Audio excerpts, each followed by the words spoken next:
2016년 갤럭시 S7 언팩 행사장에 마크 저커버가 깜짝 등장하는 사진이 있거든요. 행사장에 모인 사람들이 VR 기기 사용에 빠져 있는 동안 옆에서 저커버거는 저벅저벅 앞으로 걸어갑니다. 이 참가자들은 모르고요. 그래서 혹자는 이것이 메타버스 아니면 VR XR 기기의 가능성을 보여주는 사진이라고 하지만 다른 이들은 이를 근거로 VR이나 메타버스가 그 기술을 이제 갖고 있는 사람이라 그리고 또 이거를 그냥 단순히 소비하는 사람 사이에 격차를 벌릴 것이라고 비판하기도 했습니다. 듣다 보면 알걸요, 하다 보면 늘걸요, 재테크 비법을. 매일 오전 11시 편하고 친근한 경제 파트너 박연미의 목돈 연구소. 입장료는 필요 없습니다. 기쁨 주고 사랑받는 목돈연구소 개봉작 영화연구소 매일경제 박창영 기자 오셨습니다. 안녕하세요. 안녕하세요. 우리가 여기서 최초 개봉하는 건 아니지만 우리만의 경제의 눈으로 보는 영화 요거 재미가 쏠쏠하다 이런 반응이 많아요. 정말 좋습니다. 정말 다행인 것 같고요. 네. 다시 AI 모드로 바뀐 거예요. 자, 사람으로 변해라. 얍. 변했습니다. 그렇죠. 자, 사람으로 변한 박창영 기자와 함께 오늘 우리 어떤 영화 같이 볼까요? 지난주에 애플이 혼합 현실 헤드셋 비전 프로 공개하면서 내외신에서 이것과 메타버스 산업의 관련성 조명하는 기사 쏟아졌거든요. 메타버스 한동안 되게 유행했는데 약간 시무룩하잖아요, 요새. 네네. 이게 심폐소생술이 좀 될까요? 그렇죠. 그래서 이게 보는 사람들 입장에서는 이거 그처럼 좀 시무룩했던 이 산업에 왜 세상에서 제일 잘 나가는 기업 이거 애플 왜 뛰어든다고 하는 거냐. 이거 애플이 뛰어든다고 하면 조금 디퍼런트한 건가? 해가지고 하다고요? 애플이 뛰어들면 디퍼런트. 그래요. 그래서 이거 애플이 뛰어들면 이거 메타버스 산업도 이거 좀 전망이 있는 건가 해서 좀 궁금해하시는 분들 좀 많으실 것 같더라고요. 그래서 또 영화 연구소에서는 또 영화를 통해서 경제를 또 살펴보니까 그쵸. 저는 이제 스티븐 스필버그 감독님께 한번 여쭤봤습니다. 진짜? 이 메타버스 여기서 이 산업 거짓말하면 안 돼요. 네. 어떻게 될 것 같냐고 이제 여쭤봤더니 이 본인 영화 중에 레디 플레이어 원이라고 있다고 그걸 한번 보면 좋겠다고 또 마음속으로 또 말씀을 주시더라고요. 마음속으로? 네네. 저는 또 문자 및 이메일 이런 거 가능하다는 줄 알고. 자, 스티븐 스필버그 감독하고 마음속으로 직거래가 가능한 우리 박창영 기자가 물어봤대요. 레디 플레이어 원 5년 전 영화인데 이 제작비가 어마어마하게 비쌌던 기억이 나요. 하나로 2천억 원 가량 들었는데요. 한 편에? 네네. 왜 어디다 이렇게 돈을 많이 썼어요? 이게 각종 기술도 많이 들어가고 또 여러 원작들을 오마주하고 이런 부분들이 많아가지고 그런 작품들 판권이나 이런 관련돼서 좀 돈을 많이 썼다고 합니다. 근데 또 돈을 많이 쓴 만큼 7,500억 원의 티켓 수입을 벌어들였거든요.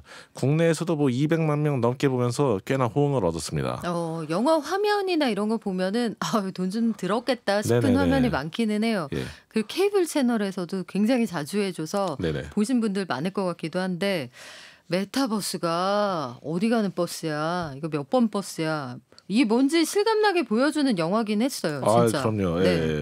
진짜 3D나 이런 걸로 보면은 정말 좋은 영화라고 생각을 하거든요. 그래서 저는 이 영화가 정말 좋았던 게 우리가 생각을 해보면 10년 전쯤에 좀 많이 쓰던 단어 중에 현시창이라는 단어가 있지 않습니까? 슬픈 날인데. 현실은 시군창인데 꿈만 원대하다 이런 식으로 많이 활용이 되는데요. 레디 플레이어 원의 감독인 스필버그와 또 원작 소설가는 이 메타버스 산업은 좀 현시창에서 꽃 피어나는 산업이다 이렇게 본 것 같습니다. 그래서 영화 속 빈민촌 사람들이 그야말로 시궁창 같은 삶을 견뎌내는 원동력이 이 메타버스 안에서의 화려한 삶에 있거든요. 내용을 살짝 좀 들여다볼까요? 스포일러가 없는 줄거리 요약 들어가 있습니다. 이 영화의 배경은 2045년 빈부격차가 극심해진 미래 사회입니다. 불평등이 심한 사회지만 슈퍼리치부터 극빈층까지 공통의 관심사가 있다는 게 특징인데요. 모두가 메타버스 세상에서 더 많은 아이템을 얻고 또 더 나은 삶을 사는데 꽂혀 있습니다. 우리 주인공은 어떤 입장이었죠? 가난했던 걸로 기억을 하는데 미래의 빈민가로 그려진 곳이 트레일러촌이었습니다. 이 네네. 트레일러 박스가 얼기설기 쌓여 있는 모습도 한편으로 보면은 좀 살풍경한데 사실은 굉장히 그 자체가 좀 힙한 풍경이다 이렇게 느끼는 젊은이들도 있었던 것 같기도 하고요. 그렇죠. 예, 뭐 저런 식으로 좀 자유분방하게 사는 것 같아 보이기도 하고. 네. 네, 어쨌든 이 주인공 웨이드는 이 27년생 양띠인데요. 그 영아 나이로 치면 만으로 18세죠. 그 어려서 부모를 잃은 다음에 그 이모 집에 얹혀 사는데 그곳이 바로 그 트레일러촌입니다. 그런데 이 트레일러촌의 그 삶의 조건이 좀 열악한 데다가 또 이모랑 같이 사는 남자가 이 웨이드한테 자꾸 폭력을 쓰거든요. 그래서 좀 어린 주인공이 감당하기엔 좀 가혹한 현실이 아닌가 싶습니다. 아, 그러니까요. 확 잡아가야 되는데. 자, 아까 말씀하신 대로 현실이 참 녹록지가 않다. 정말 도망가고 싶은 그런 현실이다 싶네요. 네네. 네. 뭐 그런 현실 속에서도 좀 주인공은 그래도 반전이 있거든요. 이렇게 백팩 메고 되게 의욕 없이 터덜터덜 걸어가다가 메타버스 안에서는 좀 180도 바뀌어가지고 굉장히 멋진 인기남이 됩니다. 그 아바타인 퍼시벌이 오아시스 안에서 좀 잘 나가는 사람인데다가 어떤 게임도 잘하고 또 좋은 아이템도 많이 갖고 있거든요. 그러니까 현실은 굉장히 고달프지만 메타버스 안에서만큼은 그래도 나는 멋진 사람. 네네. 그러니까 메타버스 안에서의 자아가 조금 더 큰 사람인데요. 근데 또 이 영화에 등장하는 대부분 인물들이 그렇습니다. 그 영화 속에 그 묘사되는 전 세계 사람들이 메타버스 세상인 오아시스에 중독돼 있다 이렇게 봐도 될 것 같습니다. 뭐 일례로 한 일본 남자는 그 회사에서 근무하던 도중에 그 메타버스에 접속했다가 모든 아이템을 다 잃고 그 창문 밖으로 뛰어내리려는 이런 모습을 보이기도 하고요. 또 어떤 부모는 집에서 오아시스에 너무 몰입하다가 자녀의 필요에 제때 대응하지 못하기도 합니다. 또 오아시스 안에서 가상화폐를 얻을 수 있다는 점 때문에 이거를 전문적으로 또 채굴하는 대기업이 등장하기도 하거든요. 참고로 이 대기업 이름이 IOI인데 IOI? 네, 그 오디션 프로그램 그 그러네요. 걸그룹 이름 아니니까 좀 오해 없으시기를 바랍니다. 여기서 IOI는 뭐의 줄임말입니까? 예, 이노버티브 온라인 인더스트리인데요. 예, 뭐 굉장히 그 여러 플레이를 좀 전문적으로 하느라고 기기도 많이 들여놓고 굉장히 좀 화려한 기업으로 좀 그려집니다. 그 많은 젊은이들의 그 선망의 대상이에요. 그래요. 현실에 나는 초라한데 메타버스 안에 나는 굉장히 멋지고 존재감이 있다. 약간 그 느낌도 있네요. 일본 애니메이션 중에 용과 죽은 깨 공주. 여기에서도 보면 현실에서는 노래하지 못하는 소녀가 메타버스에서는 완전히 다른 모습을 보여주잖아요. 이런 느낌이 있는데 게임만 하는 회사다. 이거 괜찮을 것 같기도 하고요. 복지가 괜찮은 것 같기도 하고 주인공 입장에서는 어때요? 예, 복지도 굉장히 괜찮고 또 워낙에 모든 사람들이 다 가고 싶어하는 회사니까요. 근데 주인공은 거절하죠. 그 IOI에서 입사 제안이 들어오지만 거절합니다. 왜냐면은 주인공의 꿈은 더 원대하거든요. 이 메타버스 안에 그 개발자가 숨겨둔 비밀 미션들이 있는데요. 이걸 전부 다 해결을 하면은 상금이 무려 5천억 달러에 달합니다. 그러니까 뭐 대기업 입사 같은 게 눈에 잘 안 들어오겠죠. 자, 멀쩡하게 입사한 사람들도 사실은 지금은 네네. 이제 이런 분위기 아닙니다만 네. 우리 코로나19 당시에 제 주변에도 전문직의 고소득 종사자들도 어느 날 갑자기 휴직한다, 퇴사한다, 예. 투자로 성공했던 사람들이 한때 그럴 때가 있었습니다. 예, 근데 아주 지금은 열풍이었죠. 예. 다시 다 복직했어요. 네. 복직해서 정말 네, 다 다행이네. 복직해서 열심히 일하고 있습니다. 예. 네. 그래서 뭐 또 그런 분위기를 말씀 주셨듯이 뭐 그런 코인 대박 나면 뭐 퇴사하고 이런 분위기 속에서 뭐 근데 주인공이 꼭 그것 때문에 이제 그 5천억 달러를 벌기 위해서 이 입사를 거부하는 건 아니에요. 근데 IOI라는 이 대기업은 사람들을 착취하는 좀 악덕 기업으로 나오거든요. 그래서 이 IOI 또한 뭐 주인공과 마찬가지로 이 5천억 달러의 눈독을 들이기 때문에 주인공을 본격적으로 견제하기 시작합니다. 그래서 이제 주인공 퍼시벌과 친구들이 IOI의 회방을 넘어서 5천억 달러를 거머쥐게 될지 궁금해지는데요. 그래요. 네. 꼭 5천억 달러가 그 문제가 아니라 뭐 여러 가지를 고민했다. 5천억 달러를 놓칠 수 없기 때문에만 입사를 안 한 거 아니다라고 하는데 꼭 그랬을까? 5천억 달러 굉장히 크죠. 싶기도 하고. 네. 자, 농담이고요. 스티븐 스필버그는 미래의 세계에 대해 관심이 굉장히 많았던 그런 감독이잖아요. 그 사람의 세계관이 여기에도 투영이 되어 있겠죠. 예, 뭐 스티븐 스필버거는 좀 SF 영화를 좀 여러 찍으면서 미래의 세상이 좀 저렇게 될 수도 있겠구나 이런 모습들을 많이 보여줬는데요. 좀 다양한 작품이 있지만은 저는 인간이 AI를 착취하는 미래를 그린 영화 AI, 그리고 또 강력 범죄를 예지해서 사전에 범인을 체포하는 세상을 묘사한 마이너리티 리포트가 특히 그럴싸하게 느껴지더라고요. 또 마이너리티 리포트는 최근 다른 이유로 주목받고 있기도 한데요. 이 영화에서 톰 크루즈가 그 증강현실 기기를 착용한 채 공중에서 화면을 확대했다가 축소하고 또 영상을 재생하는 모습이 최근 애플이 공개한 비전 프로의 작동 모습과 흡사하다는 이야기가 나오더라고요. 그러니까요. 상상력이 미래를 바꾼다. 그런 얘기를 들었어요. 지금 우리가 사용하고 있는 고속도로, 이 하이웨이라는 것도 그냥 초등학생이 그렸던 그림에서 시작된 발명품이었다. 그런 얘기를 들었습니다. 그래서 우리가 생각했던 게 진짜 현실이 된다는 생각이 들거든요. 네네. 2020 원더키드에 나왔던 그 탑승하는 택시, 그거 그러니까요. 조만간 상영화 되잖아요. 5천억 달러 TSMC 시가총액이에요. 640조. 알겠습니다. 영화 속 등장인물들은 메타버스에 접속할 때 그러면 어떤 기기를 쓰는지 그것도 궁금한데 애플의 비전 프로 이거 너무 비싸서 저는 안 사겠다고 선언을 했거든요. 그때 방송 봤습니다. 그렇죠. 박창현 기자가 보기엔 어때요? 그러니까 애플 비전 프로가 450만 원 가량 된다고 하니까 뭐 너무 비싸다는 지적 많이 나오잖아요. 근데 또 여기 그 살 사람은 살 것 같습니다. 또 457만 원. 457만 원. 뭐 최근에 좀 환율이 조정이 있어서 약간 내려갔을 수도 있는데, 그 영화 속 사람들도 또 과도한 템파를 세웁니다. 그 이 빈민촌에 살면서 먹고 살 것도 마땅치 않은데 메타버스 관련해서 새로운 기기가 나오면은 플렉스 하거든요. 이들이 착용하는 수트는 메타버스 안에 그 감각을 얼마나 정확하게 전달해 주느냐에 따라서 가격이 달라집니다.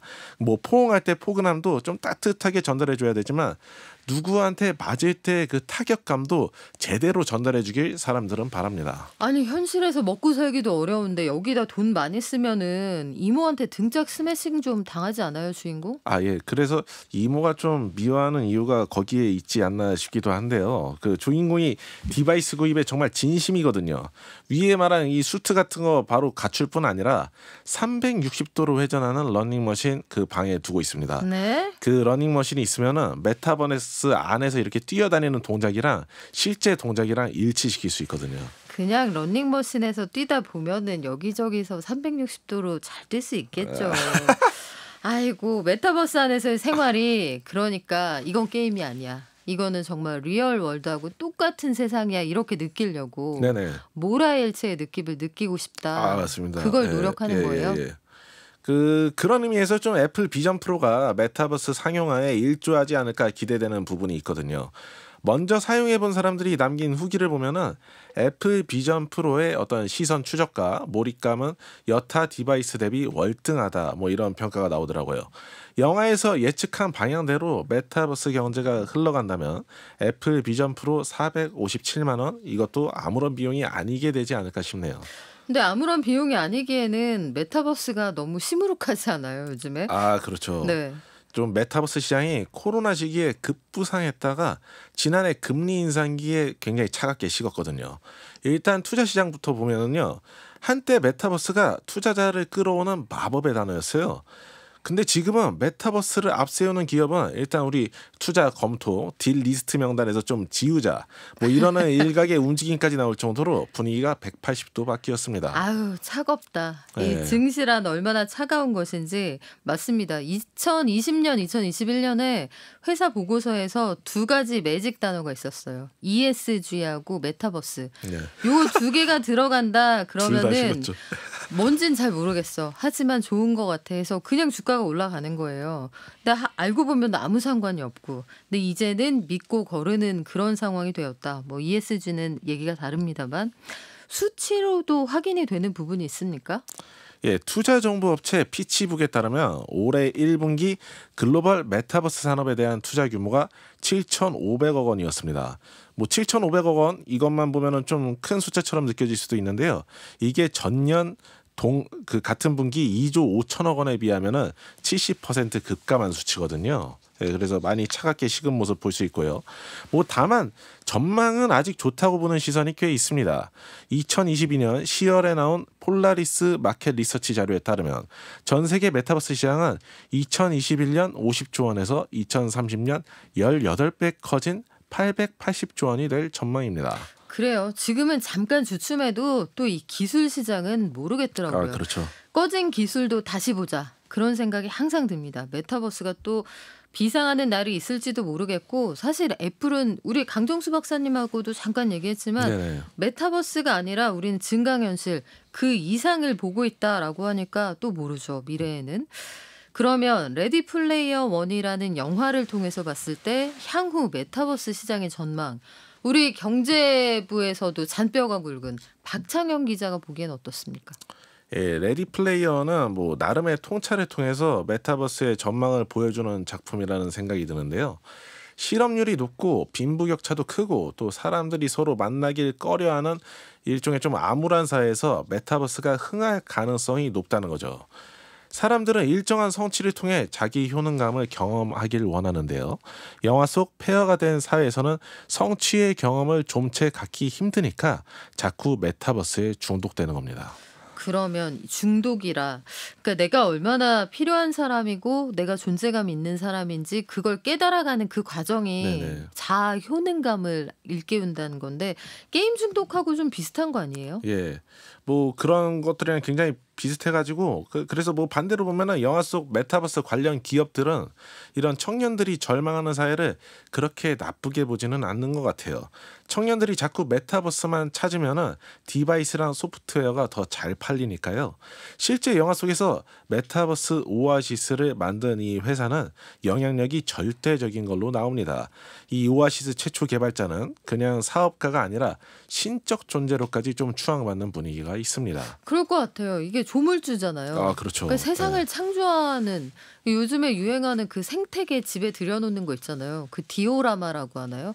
그거 내가 창조주 된 느낌 때문에 사람들이 좋아하는 건데 그러면은 요거 가지고 사람 마음을 요리조리 조정하는 수단으로 쓰이지 않을까 이런 걱정도 살짝 되는데요.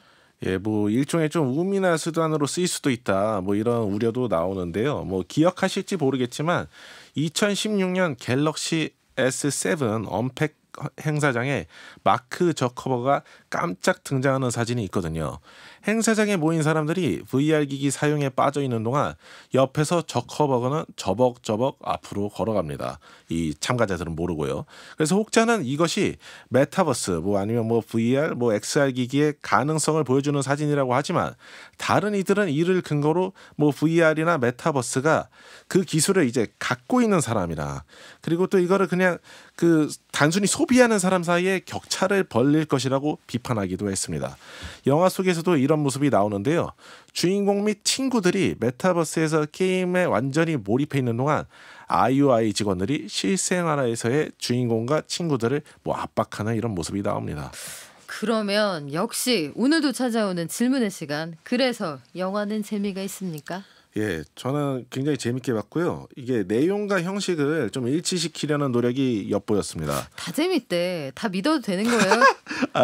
특히 재밌었습니다. 특히 그러니까 다 재밌는데 특별히 재미있었다. 네네네. 네.